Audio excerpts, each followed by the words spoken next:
საღამშვიდობის ფასატელი მაყურებლებო, ეთერშია გადაცემა ნაცნობის სახელები.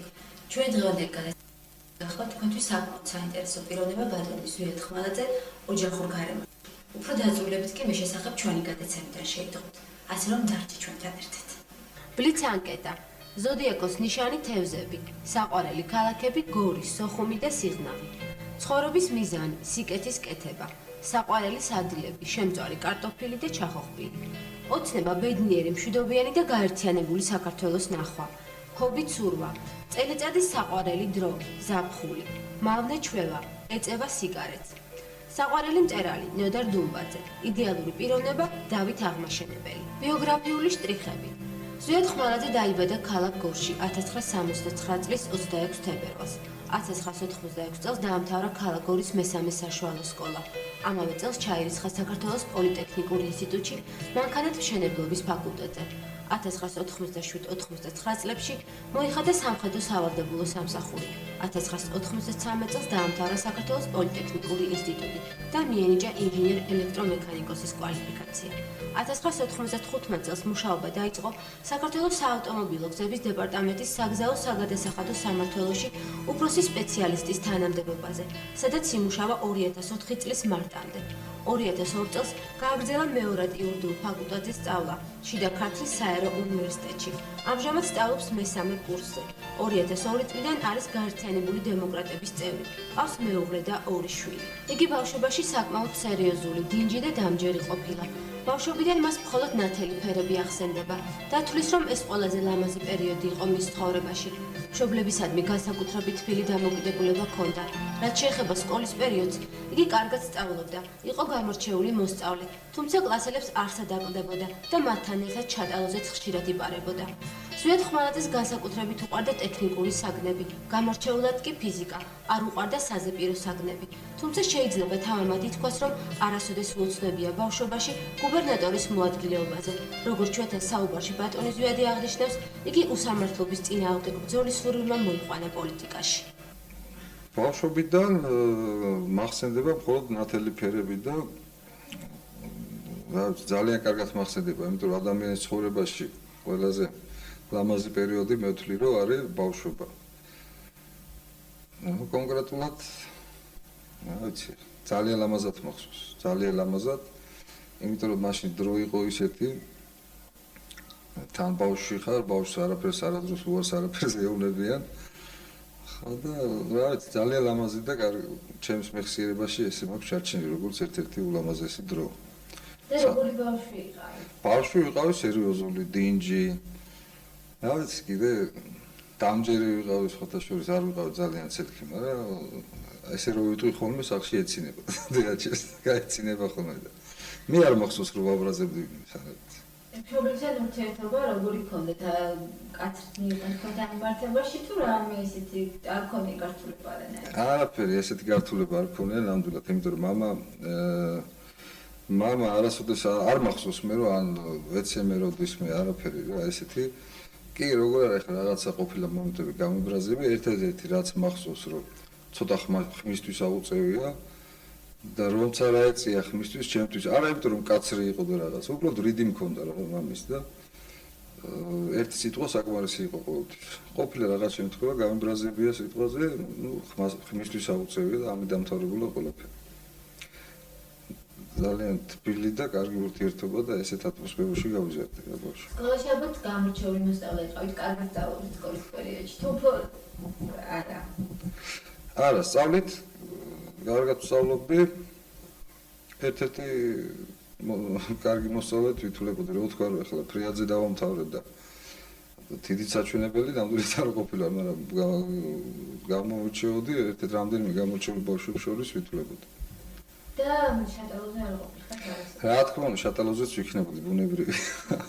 არ შეიძლება, როცა თელი კლასი მიდიოდა, იქ დარჩენა და უბრალოდ არ შეიძლება კლას არ უნდა გამოვაგდე. კი კარგია ახლა ამ გადასახედიდან ახლა ჩემს შვილს ნამდვილად ვერ ვეტყოდი მაგას, მაგრამ მაინც არ არის ლამაზი, როდესაც თელი კლასი თუ მეგობრები ხარ და მიდიან, რომ დარჩეს ერთი ბავშვი, რაღაც არა ჩანს ლამაზად. მე ესე მიმაჩნია. სხვათა შორის შვილსაც იგივეს ვეტყოდი. ბატონი ზვიადი ამჟამად შიდა ქართლის პრეზიდენტის სახელმწიფო რწმუნებულის მოადგილეა. მის კაბინეტთან ყოველდღიურად ნახავთ მოქალაქეებს, რომლებიც მასთან პრობლემების მოსაგვარებლად მიდიან. იგი ყველასთან მიმართებაში სამართლიანი და ყურადღებიანია. ყოველ შემთხვევაში მას ასეთას ცნობენ და ახასიათებენ თავისი კოლეგები. ზვიად ხმალაძე არის ჩემი მეგობარი, ასე შემიძლია თქვა, ჩემი უმცროსი მეგობარი და რაც მთავარია, თვისებათა შორის მე ერთი რამ უნდა აღვნიშნო, ყველაზე განსაკუთრებული, იცით? მე არ მეგონა თუ შეიძლებოდა დღეს აი იმ ძველი წამყვანი ცხოვრებიდან წამოსული ახალგაზრდა ასეთი კეთილშობილი იქნებოდა. შინაგანად არის ეს კაცი ძალიან წმინდა. კეთილშობილი. არ არსებობს ვარიანტი, აი მაგის თვითონ იქიდან მდგომარეობიდან გამოყვანის ვარიანტი არ არსებობს. და არ არსებობს რატომ, იცით? შინაგანად ხუა წმინდა. და თვითონ განათლება და ტაქტი აქვს ძალიან მაღალი. ნიშნავს ეს იმას ნიშნავს რომ ოჯახი აქვს ძალიან წმინდა ამასთან დაკავშირებით და მშობლებიც ასეთივე ყავდა რომ ასეთი კაი შვილი გასაცეს. ზვიად ხმალაძემ თავისი მომავალი მეუღლე ახლობელთან დაბადების დღეზე გაიცნო. ეკა თათრიშვილი მას დანახვისთანავე მოეწონა და შემდეგ მისი გუნდებითაც მოიხიბლა. გაცნობიდან ერთ წელში 1993 წელს დაქორწინდნენ და შექმნეს ლამაზი ქართული ოჯახი. აქვთ ორი შვილი, თამთა და გიორგი. ბატონი ზვიადი მეუღლეს პატარა თამთას აღზრდაში ეხმარებოდა. ბავშვს უსწვლიდა, აძინებდა. თუმცა ამ ბოლო დროს ოჯახურ საქმიანობებს საერთოდ მოწყდა და ბავშვებთან ხშირად ყოფნის რომ არ ახერხებს. დანახვისთანავე მეუღლე რო იქნებოდა, მაგას ვერავინ გაიგებდა, მაგრამ რა ვიცი, მომეწონა შევხვდით ახლობელთან ჩემს ნათესავთან სუფრაზე დაბადების დღეზე. რა გითხრათ, ეხლა არ ვიცი, მოიხიბლე რაღაცით. მომეწონა რა თქმა უნდა ფიზიკურადაც და შემდგომ კიდე რო გავიცანი ახლოს, დავინტერესდი. უფრო ახლოს გავიცანი, მე კიდე აღმოჩნდა რომ ბუნებითაც ის ადამიანი იყო, ვინც მე მომეწონა და ეს თავად მოვიდა მე ეს გზნობა. სადღაც გაცნობიდან ერთ წელიწადში ჯერ ძალიან ლამაზი შეყურებულების პერიოდი გქონდა. და მე ერთ წელიწადში კიდეც დავქორწინდით. ეს იყო 93 წელი. და როგორი იყო შეყარებული ზვიად ხმალაძე? ხო, რო გითხრათ რომ რა ვიცი ძალიან დიდი წაში ვერ დაფრინავდი მართალი გითხრათ.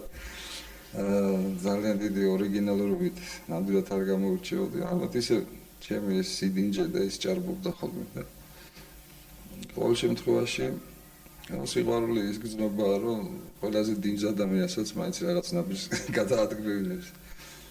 იყო რაღაცეებიც, რა ვიცი ახლა ვერ მახსენდება სიმართლე. ნუ თავიდან სანამ ბევრი დრო მქონდა რო გითხრათ საოჯახო საქმეებში ნამდვილად ვერ ვეხმარებოდი, მაგრამ აი ბავშვის აღზრდაში თამთა მაგალითად სუთოთორო იყო, შემიძლია დავიტრაბახო, ჩემ ხელში არის აღზრდილი და ჩემზე კარგად ბავშვს ვერავინ ვერ აძინებდა ოჯახში. თამთაც და გიორგიც, მაგრამ ეხლა ამ ბოლო დროს საერთოდ ოჯახს საერთოდ მოწყდი და ფიზიკურად ვიღაც ვიცი ოჯახისთვის ხოთაშორის ამის გამო გულიც წყდება, იმიტომ რომ ბავშვებთან ურთიერთობა და მზრუნველობა გარკვეული სიამოვნებაც არის და მე პირადად ძალიან დიდ სიამოვნებას ვქვრით და იგივე თამთას წაყვანა სკოლაში, იგი პატარა გიორგის ბაღში იქნებოდა თუ როგორღაც. ეხლა ამ ყველაფერს მე მოწყვეტილი ვარ საერთოდ.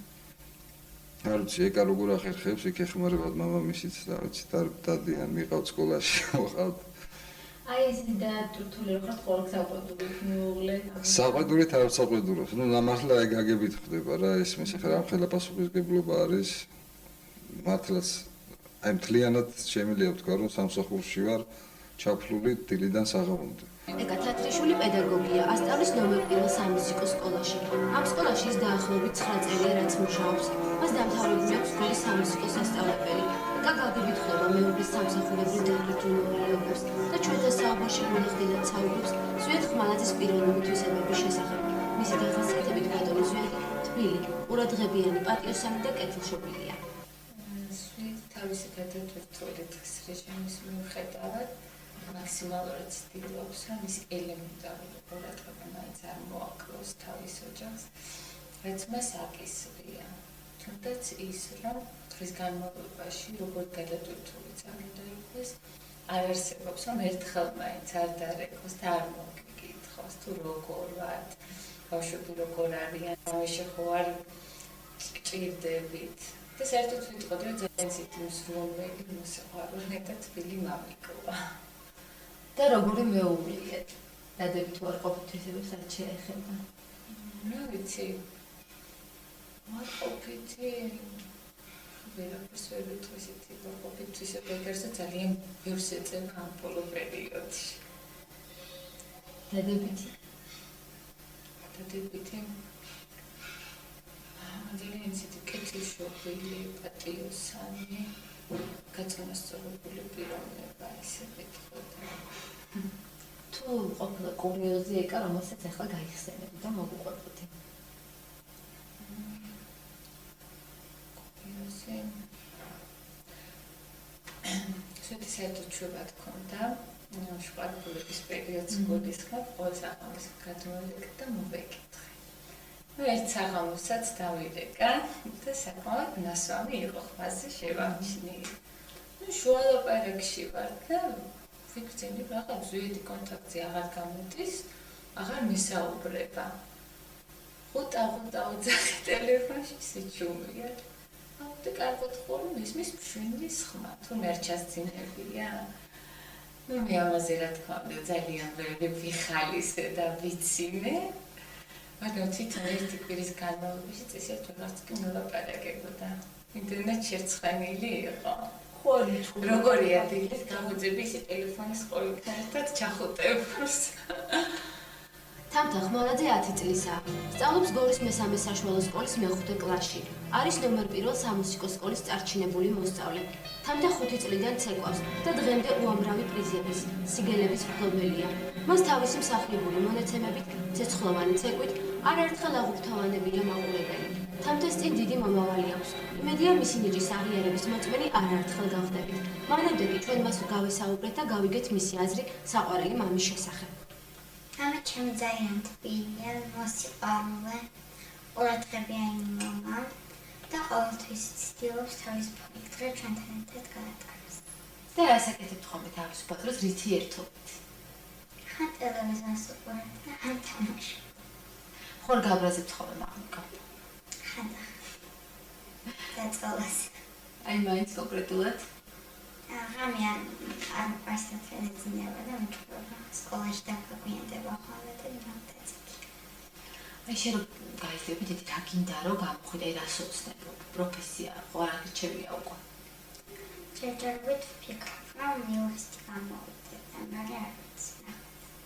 მამიკო რას გეუბნება რა უნდა რომ გამოხვიდე? შენაც გინდა. რას უსურვებ მამას? წარმატებებს და მინდა მისი მუშაობა ბრჭი არ გამოდგეს და რაც შეეხება პატარა გიორგის, ის 5 წლისაა და ჯერ სათამაშოებით თამაშობს. იგი ყოველთვის ცდილობს მშობლებს ასიამოვნოს და მამის გასახარად ლამაზ-ლამაზ ლექსებს ასწავლოს, რომელთა მოსმენა დაღლი-დაქანს უძუეთ ხმალაძეს გვიან საღამოს უხდება. გვიყვარს როგორ არ გვიყვარდეს ქვეყანა ხმარა ჯურმუხტი, მზიანი, ბარაქიანი, სტუმართ მოყვარე გულუხვი, სამშობლო ამირანისა, ედემის ბაღატკებული, მონობას სხვისგან და ჩაგვრას, არასდროს შერიგებული. ბატონი ზვიადი ჩვენთან საუბარში 1999 წელს იხსენებს. იმ დროს, როდესაც ჯარიდან დაბრუნდა, საქართველოში მას დახვდა სრული ქაოსი, მრავალი პარტია, ურთიერთქიშბობა. თუმცა ის ეროვნული მუხტიც კარგად შეიგრძნო და გაითავისა, რაც მაშინ საზოგადოებაში არსებობდა. 1993 წელს, როდესაც სოხუმი დაეცა ეს ტრაგიკული მოვლენა მისთვის საკმაოდ ძნელი აღსაქმელი გახდა. მისი ბავშვობის ლამაზი წლების ნათელი მოგონებები სოხუმთან ასოცირდება. მან არაერთი ზაფხული გაატარა ამ ლამაზ ქალაქში, სადაც უამრავი ნათესავი ჰყავდა. შემდეგ უსამართლობის წინააღმდეგ ბრძოლის სურვილმა მოიყვანა პოლიტიკაში. დღეს კი საპასუხისმგებლო მოვალეობა აკისრია და უნდა რომ აუცილებლად გაამართლოს ის დობა, რომელიც ხალხმა დღევანდელ ხელისუფლებას გამოუცხადა. მას სურს რომ ქვეყანაში იყოს მშვიდობა, კეთილდღეობა, ყველას ჰქონდეს საშუალება ოჯახის შენახვისა და ნებისმიერი ადამიანი თავს დაცულად გრძნობს ჩვენ სამშობლოში. ბავშვობაში გუბერნატორის მოადგილეობაზე ნამდვილად ვერ ვიფიქრებდი, იმიტომ რომ მაშინ არც გუბერნატორები იყვნენ და არც მოადგილეები. მაგრამ რა ვიცი, რო გითხრათ რომ რაღაც დიდ თანამდებობებზე და არასდროს არ ყოფილა ჩემი ოცნება რა, ასეთი რამე. რაღაცა საქმის კეთების სურვილი ყოველთვის ჰქონდა. აი დაწყებული ბაღიდანაც კი ეს უმახსოვს რომ რაღაცნაირი ის ჰქონდა ხოლმე რა, სულს რომ დაჩაგრავდნენ, უნდა მიხმარებოდი, მეწოდებოდნენ, რაღაც სამართლიანობის ის ჰქონდა ყოველთვის. და ეს არჩევანი ამ წუთში ახლა ეს პოლიტიკაში ჩემი მოსვლა ალბათ ამ ბუნებიდან გამომდინარე იყო რა. რამდენიმე წელია უკვე უსამართლობის დიდ ტალღაში, მორევში ვიმყოფებით ხო ყველანი. ალბათ ამ უსამართლობის მიმართ ბრძოლის სურვილმა მომიყვანა პოლიტიკაში.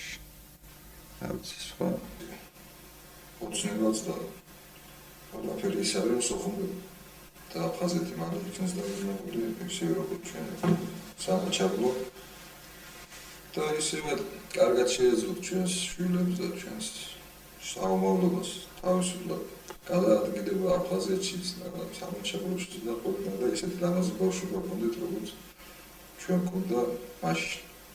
და ალბათ იგივე სურვილები იქნება რა დაიქვთ როგორც საკუთარ ოჯახს, სასუსრობის საკუთარ თავს და საერთოდ რეგიონის მოსახლეობას. საერთოდ როდესაც რაღაცას ისურვებ ხოლმე ესეთი მდგომა მაქვს რა ოჯახისთვის როს მარტო ერთი ოჯახი ვერ იქნება კარგად ქვეყანაში და თუნთლიანად ქვეყანა არ იქნება კარგი. მარტო შენი ოჯახის კეთილდღეობა არანაირად არ გამოვა თუ ქვეყანაში არ იქნება ისეთი სიტუაცია რომ ყველა ოჯახი კარგად იქნება.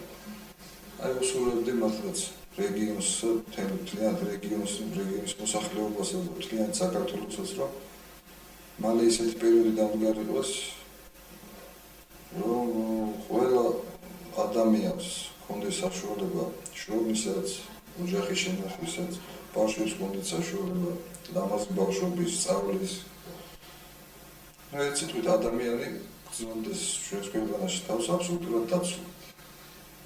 აი ასეთია შტრიხები ნაცნობი პორტრეტისათვის, იმ პიროვნებისა, რომელსაც თითქმის ყველა გორი იცნობს და პატივცემს, მიუხედავად მათი პოზიციისა და მრწამსისა.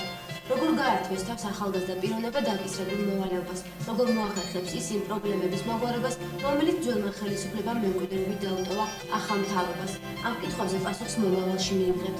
მანამდე კი ბატონ ზვიად ხმალაძეს წარმატებებს ვუსურვებთ, მეტად რთულ საფასუხებლად საქმიანობაში. იმედია მას არასოდეს მოუკლება საზოგადოების ყურადღება, პატივისცემა, უდიდესი სიყვარული, რაც ესოდე სჭირდება ყველა ადამიანს. თვითფასო ტელემაყურებლებო, ამით ჩვენი გადაცემა დასასრულს მივახლოვდა. ჩვენ ერთ კვირაში კვლავ შევხვდებით ერთმანეთს და ესე თქვენთვის საინტერესო პიროვნებას წარმოგიდგათ ოჯახთან ერთად. დიდი მადლობა ყურადღებისათვის, ნახვამდის.